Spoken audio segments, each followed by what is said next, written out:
بسم اللہ الرحمن الرحیم۔ یا علی مدد۔ مومنین کرام، ہمارا آج کا عنوان ہے صراط مستقیم کیا ہے اور معرفت صراط مستقیم۔ مومنین کرام، صراط مستقیم کو سمجھنے کے لیے ہم ایک مثال پیش کرتے ہیں کہ پہلے کہ وہی احترام رہے گا، حکومت ختم ہو گئی، سواری ویسے ہی نکل رہی ہے اور قانون میں یہ بات بتا دی گئی، جس کو چاہے برا کہو، جتنے چاہو جلسے کرو، جو چاہو تنقید کرو، پورا پارک دے دیا انہوں نے۔ جاؤ وہاں جا کے اپنے دل کا وبال نکالو۔ سب لوگ لاکھوں عیسائی وہاں جاتے ہیں، اپنا برا بلا پارٹیوں کو، اس کو اس کو اپنا سر کھپا کر چلے آتے ہیں۔ کچھ سن رہے ہوتے ہیں، کبھی اس مجمع میں چلے گئے، کبھی اس مجمع میں، پھر اس کی تقریر، پھر اس کی تقریر، پھر اس کی تقریر، اپنی اپنی آواز بول رہے ہیں۔ جس کا تمہیں جی چاہتا ہے کھڑے ہو کر سن لو، لیکن پابندی لگا دی شاہی خاندان اور ملکہ کو آپ برا نہیں کہہ سکتے۔ بس یہی حضرت محمد صلی اللہ علیہ وآلہ وسلم نے قانون بنایا تھا، جو چاہے کرنا، مگر اس در کی تعظیم میں فرق نہ آئے۔ انگریز نے سیکھا ہے، اسلام سے مسلمان بھول گئے۔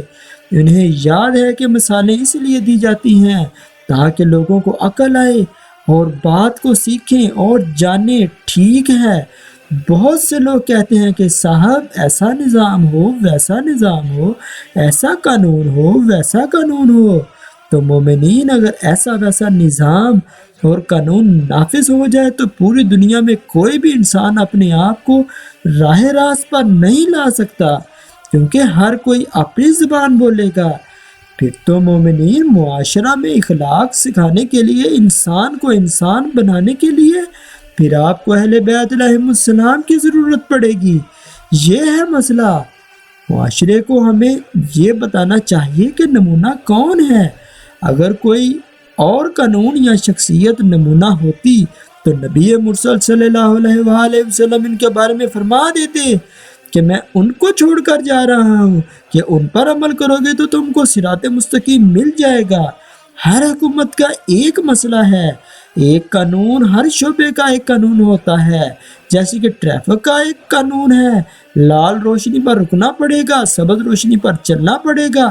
آپ کو اپنے قانون کو دیکھنا پڑے گا، دائیں کیسے چلیں، بائیں کیسے چلیں، بیچ میں کیسے چلیں، رفتار کیا ہو، کہاں پہ کتنی رفتار ہو، 50 کہاں، 70 کہاں، 100 کہاں، کہاں موڑ آ رہا ہے، کہاں درخت آ رہے ہیں، کہاں سکول آ رہا ہے۔ ارے اتنا چھوٹا سا شعبہ اور اتنا بڑا قانون۔ تو جب شاہراہ پر چلنے کے لیے قانون پر عمل کرنا پڑتا ہے تو یہ شاہراہ تو صراط مستقیم ہے۔ تو آپ کی شاہراہ پر لال اور ہری بتی لگی ہوگی اور صراط مستقیم پر حسن حسین علیہ السلام کا علم نہیں ہوگا۔ تو اس لیے ہم حق کو سمجھ سکیں، صراط مستقیم کو سمجھ سکیں، تو اور کوئی قانون یا شخصیت کے بس میں نہیں کہ وہ صراط مستقیم تک پہنچا دے۔ اس لیے دعا کر رہے ہیں کہ دکھا دے صراط مستقیم۔ تو مومنین کرام، اہل بیت علیہم السلام اور اطرت اہل بیت علیہم السلام یہ بتاتے ہیں، آؤ ہماری طرف، ہم تمہیں قائم کر دیں صراط مستقیم پر۔ اس لیے قائم ہمارے پاس ہے، کہیں نہیں ہے۔ نماز سے امامت تک نماز قائم کرے تو ہم جہاد قائم کریں، تو ہم توحید کا پرچم لہرائیں، تو ہم فروع و اصول سکھائیں، تو ہمارے لیے کیا مشکل تھا جس طرح شاہوں نے زندگیاں گزاری، کیا مشکل تھا ہمارے لیے۔ مسلمان اس پر بھی غور نہیں کرتے۔ کتنی فکری باتیں ہیں۔ علی علیہ السلام کے لیے کیا یہ بات مشکل تھی؟ جس نے ساری جنگیں جیتی ہوں، اس کے حصے کا مال غنیمت سب سے زیادہ ہونا چاہیے۔ تقسیم تو اس کے ہاتھ میں تھی۔